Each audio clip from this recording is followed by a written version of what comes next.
Good morning student. आज हम पढ़ेंगे केमिस्ट्री का एक बहुत ही इंपॉर्टेंट टॉपिक सॉल्यूशन। ये 9th 10th और 12th 11th क्लास दो सभी के लिए बहुत ही इंपॉर्टेंट है और इसमें जो ये कम्पिटिटिव एग्जाम है उनके लिए भी काफ़ी इंपॉर्टेंट टॉपिक है हमारा सॉल्यूशन। तो हम पढ़ेंगे सॉल्यूशन। फर्स्ट हम इसकी डेफिनेशन देखते हैं कि सॉल्यूशन होता क्या है। तो solution is a homogeneous mixture. Solution is a homogeneous mixture of two or more non-reacting component। Non reacting component होंगे वो एक दूसरे के साथ रिएक्ट नहीं करने चाहिए, तो उन मिक्सचर को हम क्या बोल देंगे, सॉल्यूशन। यहाँ पे एक इम्पोर्टेंट वर्ड आया होमोजीनियस। हमें इसका मीनिंग क्लियर होना चाहिए कि होमोजीनियस मिक्सचर क्या होता है। तो होमोजीनियस मिक्सचर वो होता है जिसकी यूनिफॉर्म कंपोजिशन होती है throughout the solution. Uniform composition, uniform composition and contain only one phase, and contain only one phase. इन दोनों बातों का हम मीनिंग क्लियर करते हैं। यूनिफॉर्म कंपोजिशन का क्या मतलब होता है, जैसे हम क्या करते हैं, कोई भी बीकर लेते हैं और उस बीकर के अंदर हमने क्या किया कि वाटर डाल दिया। क्या डाल दिया? वाटर। और ऊपर से मैंने उसमें ऐड कर दी शुगर। एक दूसरा ऐसे ही मैंने एक दूसरा सॉल्यूशन लिया, उसमें मैंने क्या किया, वाटर लिया और उस वाटर के अंदर मैंने ऐड कर दिया सैंड। जब मैंने इसके अंदर शुगर डाला तो शुगर क्या होगा, इस वाटर के अंदर कंप्लीटली क्या हो जाएगा, डिजोल्व हो जाएगा, कंप्लीटली मिक्स हो जाएगा। लेकिन जो सैंड होगा वो क्या होगा, बिल्कुल इसके बॉटम में सेट हो जाएगा। तो ये जो शुगर है ये क्या होगा, इसमें इक्वली मिक्स होगा हर जगह पे। ये नहीं होगा कि ये कहीं पे कम है कहीं पे ज़्यादा। लेकिन सैंड क्या होगा, सिर्फ कहाँ रहेगा, इसके बॉटम में। तो यूनिफॉर्म यानी कि हर जगह सेम डिस्ट्रीब्यूट हो गया हमारा क्या, जो हमने इसके अंदर शुगर डाला था। लेकिन इसमें ऐसा नहीं होगा। तो इस मिक्सचर को, जो इस टाइप का मिक्सचर बनेगा, उसको हम बोलते हैं हेट्रोजीनियस मिक्सचर। इसको हम बोलेंगे हेट्रोजीनियस मिक्सचर। और ये क्या हो जाएगा हमारा, होमोजीनियस, क्योंकि इसमें इक्वली डिस्ट्रीब्यूट हो जाएगा जो हमने शुगर डाला था। लेकिन इसमें क्या होगा, वो सिर्फ बॉटम के ऊपर सेट होगा। वन फेज का मीनिंग क्या था कि देखो, जैसे आपने उसके अंदर क्या किया था, शुगर ऐड की थी।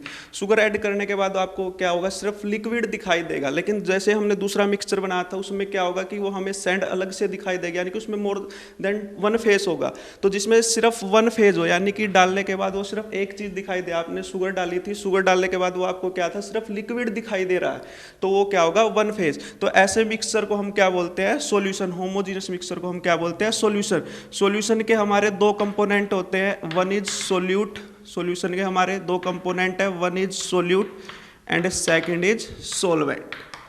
सोल्यूट क्या होगा, जो जैसे अभी फॉर एग्जांपल अभी हमने बनाया भी था वाटर।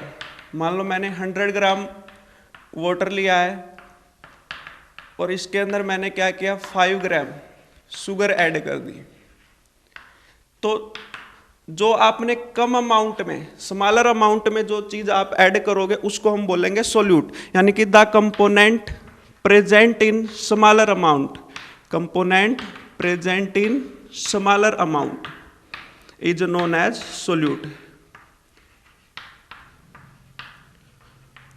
और सोलवेंट क्या हो जाएगा, यानी कि जो ज्यादा अमाउंट में लिया, और ज्यादा अमाउंट में हमने क्या लिया था, water. Component present in larger amount, component present in larger amount.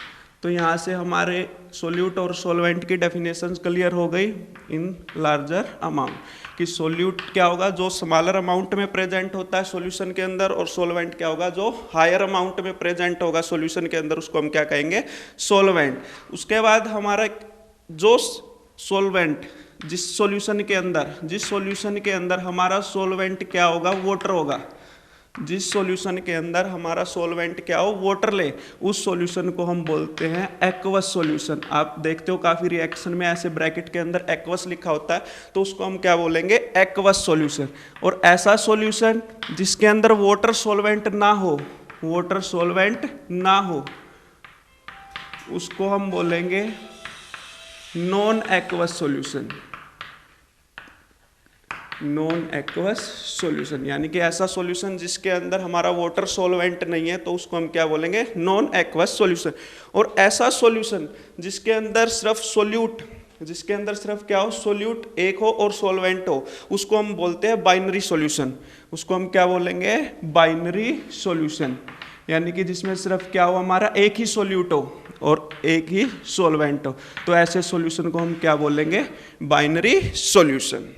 Next है टाइप्स ऑफ सॉल्यूशन, कि हमारे सॉल्यूशन है वो कितने टाइप्स के होते हैं। टाइप्स ऑफ सॉल्यूशन, हमारे सॉल्यूशन 9 टाइप्स के होते हैं, depending upon the nature of solute and solvent. तो हमारा सोल्यूट लिख दिया मैंने यहाँ पे, और ये मैंने लिख दिया सॉल्वेंट, और इधर लिख देंगे टाइप। तो अब देखो क्या होगा कि मान लो मैंने सोल्यूट क्या लिया, सॉलिड, आपको पता है सॉलिड लिक्विड गैस 3 फेज होते हैं, तो अगर सॉल्वेंट भी क्या लिया मैंने, सॉलिड, तो इस टाइप के हम सॉल्यूशन को बोलेंगे सॉलिड इन सॉलिड।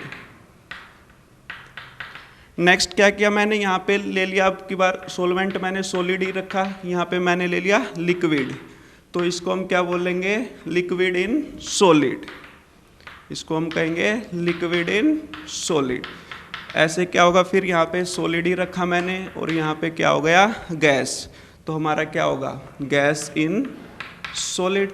तो उसके बाद हम क्या करेंगे, उसके बाद यहाँ पे हम सॉल्वेंट में लिक्विड रखेंगे, ऐसे ही 3 टाइप से लिक्विड रखेंगे, लिक्विड और लिक्विड, और इधर वही हो जाएगा हमारा सॉलिड, लिक्विड, और इनके टाइप आप कर ही लोगे। इसको हम बोलेंगे सॉलिड इन लिक्विड, इसको हम बोलेंगे लिक्विड इन लिक्विड, और नेक्स्ट क्या हो जाएगा, gas in liquid. Same for gas, gas के लिए भी क्या हो जाएगा, gas in solid, gas in liquid, gas in solid.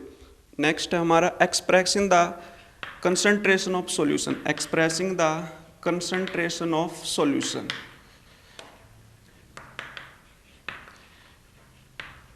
Concentration का मीनिंग क्या होता है, कंसंट्रेशन का मीनिंग होता है कि amount of solute present in the given solvent, कि उस गिवन सॉल्वेंट के अंदर हमारा कितना सोल्यूट प्रेजेंट है, उसको हम क्या कहते हैं, concentration.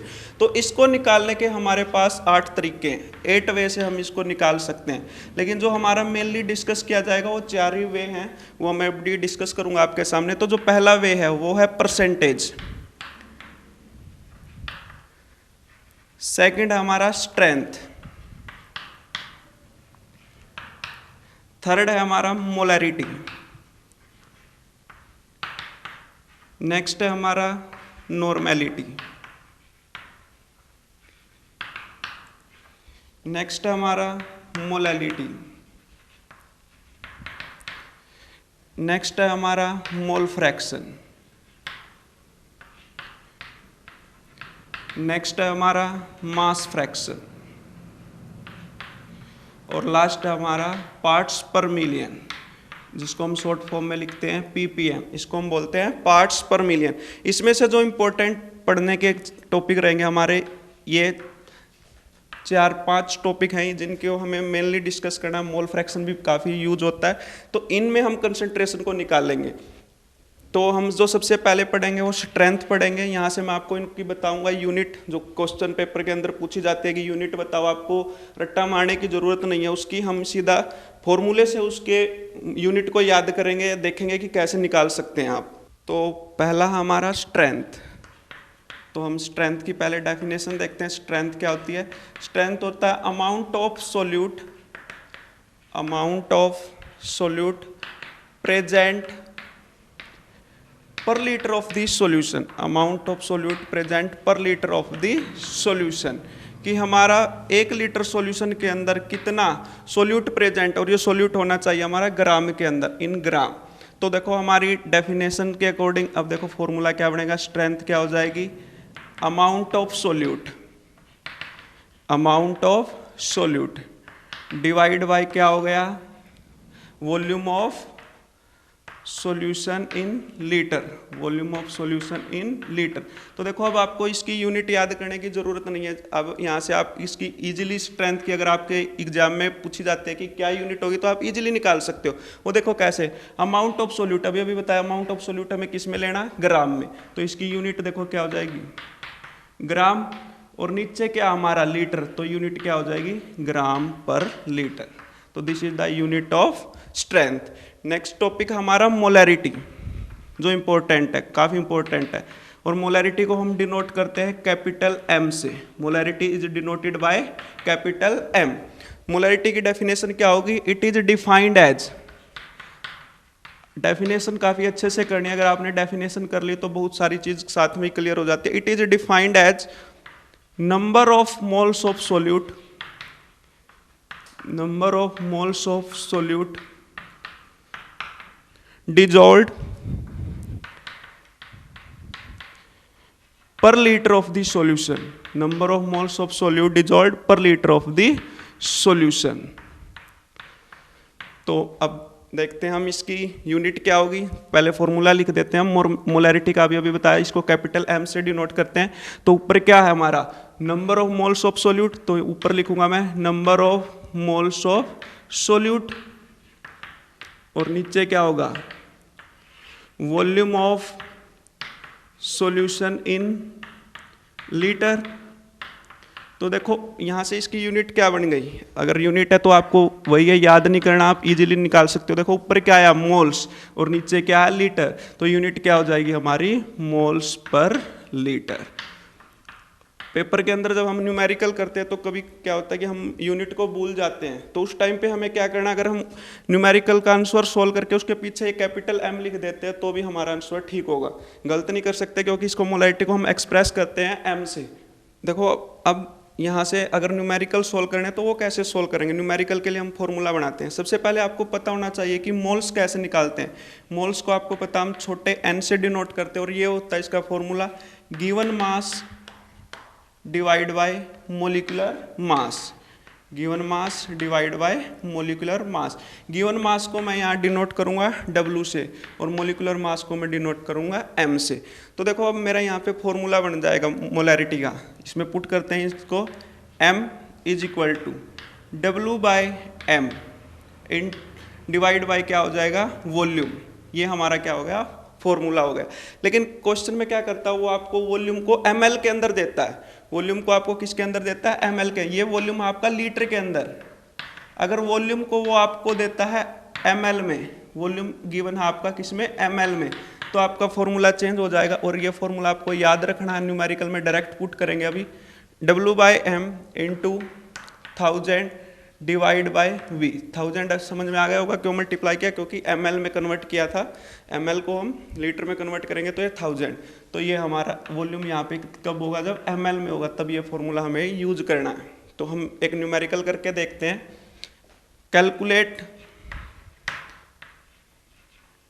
The molarity of A solution, molarity of A solution containing 4 gram of NaOH in 250 ml solution।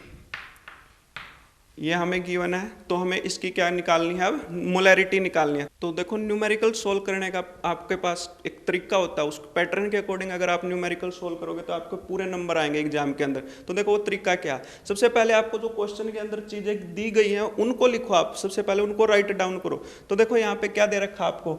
4 gram of NaOH, यानी कि मास दे रखा, गिवन मास, गिवन मास। और वो कितना दे रखा हमारे पास? 4 ग्राम। और गिवन मास को हम डिनोट भी किससे करते हैं? W से करते हैं। तो इसलिए आप यहाँ पे W भी लिख सकते हो, ताकि यहाँ पे पुट करते टाइम आपको आसानी रहे। उसके बाद वॉल्यूम देखो 250 ml, यानी कि ये क्या है? वॉल्यूम। तो वॉल्यूम ऑफ सॉल्यूशन इसे डिनोट करते हैं V से। कितनी दे रखी है? 250 ml। कितनी दे रखी है हमें? 250 ml। तो हम मोलिकुलर मास निकाल सकते हैं। मोलिकुलर मास इजीली कैलकुलेट किया जा सकता है, क्योंकि सोडियम है, सोडियम का होता है हमारा 23, ऑक्सीजन का होता है 16, और हाइड्रोजन का होता है 1। तो जब हम टोटल कैलकुलेट करते हैं तो इसका जो मोलिकुलर मास आ जाएगा वो कितना आ जाएगा? 40 आ जाएगा।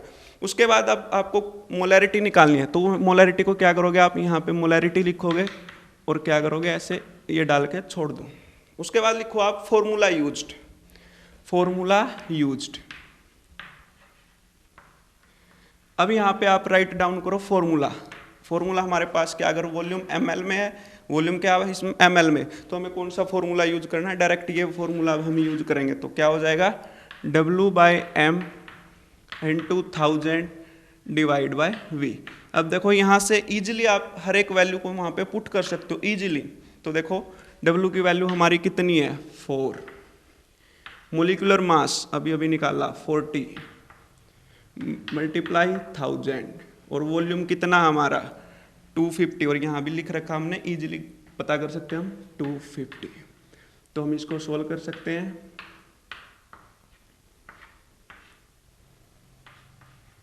तो आंसर कितना आ जाएगा हमारा 0.4। मैंने बताया था इसके पीछे यूनिट जरूर लिखनी है। देखो अब याद है तो हम वो लिखेंगे मोल्स पर लीटर, अदरवाइज हम क्या लिखेंगे कैपिटल M, जो भी आपको ठीक लगे। अगर याद है तो ये लिखो, ये बेटर रहेगा। अगर नहीं याद आता एग्जाम में तो आप कैपिटल M भी लिख सकते हो 0.4 M। नेक्स्ट टॉपिक है हमारा नॉर्मेलिटी। तो नॉर्मेलिटी की डेफिनेशन क्या होगी? It is defined as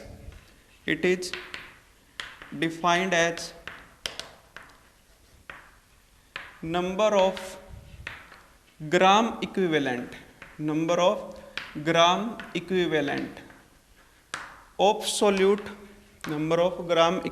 of solute dissolved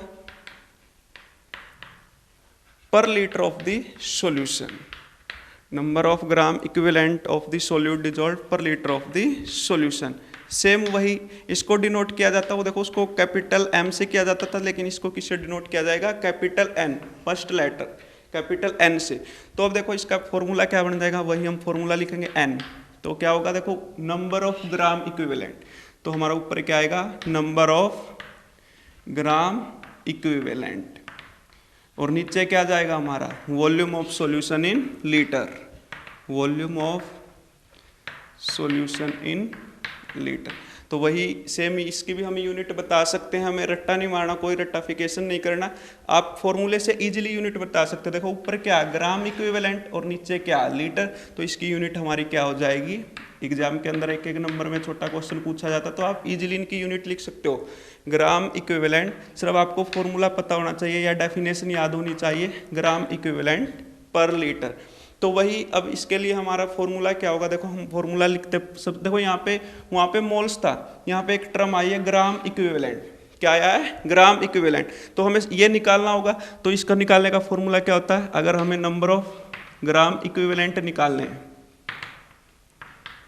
तो इसका फॉर्मूला होगा हमारे पास given mass divide by equivalent mass. Given mass को किससे डिनोट किया था हमने? W से, और इक्विवेलेंट मास को मैंने लिख दिया है इक्विवेलेंट मास शॉर्ट फॉर्म में ऐसे। तो अब हम क्या करेंगे, जो ये फॉर्मूला ऐसे ही जैसे हमने मोलैरिटी का फॉर्मूला बनाया था, हम इसका फॉर्मूला बनाते हैं। तो हमारे पास क्या फॉर्मूला हो जाएगा अब नॉर्मेलिटी का? अगर वॉल्यूम वही हम अगर वॉल्यूम किस में दे रखा ml के अंदर, तो हम डायरेक्ट क्या बना देंगे? नॉर्मेलिटी को n से डिनोट करते हैं, तो फॉर्मूला हो जाएगा W bye equivalent mass into 1000 divide by V। Volume किस में होनी चाहिए? ये ml के अंदर। तो हम इस फॉर्मूले का यूज करेंगे। आपके सामने यहाँ पे अब एक नई टर्म है इक्विवेलेंट मास। इक्विवेलेंट मास क्या होता है हमें ये निकालना है। तो इक्विवेलेंट मास हम कैसे निकालेंगे? ये निकालेंगे हम molecular mass divide bye acidity या बेसिसिटी। अगर एसिड होगा तो नीचे आएगा बेसिसिटी, अगर बेस होगा तो नीचे आएगा एसिडिटी। ऐसा क्यों होता है? क्योंकि एसिड को कौन न्यूट्रल करता है? बेस, और बेस को कौन करता है? एसिड। तो ये सारी चीज देखो। अब मैं एक इक्विवेलेंट मास निकाल के दिखाता हूँ आपको कि इक्विवेलेंट मास कैसे निकालोगे। फॉर एग्जाम्पल आपको इक्विवेलेंट मास निकालना है H2SO4 का, सल्फ्यूरिक एसिड का H2SO4। तो देखो मोलिकुलर मास ऊपर क्या होगा? Molecular mass. अब H2SO4 क्या? एसिड, तो इसके नीचे क्या आएगा? Basicity, basicity. तो देखो अब हमारा क्या हो जाएगा? मोलिकुलर मास अगर H2SO4 का आप निकालोगे तो ये आएगा हमारा 98। बेसिसिटी अभी देखो यहाँ पे कितने H पॉजिटिव देगा? ये आपको 2H पॉजिटिव मिल सकते हैं यहाँ। तो कितने बेस चाहिए? 2। तो हमें इसके डिवाइड में क्या करना पड़ेगा? 2। तो जो इसका इक्विवेलेंट मास आ जाएगा वो हमारा कितना आ जाएगा? 49। तो ऐसे हम क्या निकाल सकते हैं? इनका इक्विवेलेंट मास निकाल सकते हैं। तो अब हम एक न्यूमेरिकल करके देखते हैं। Calculate the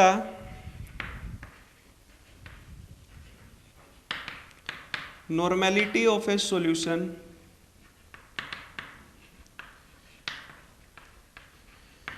containing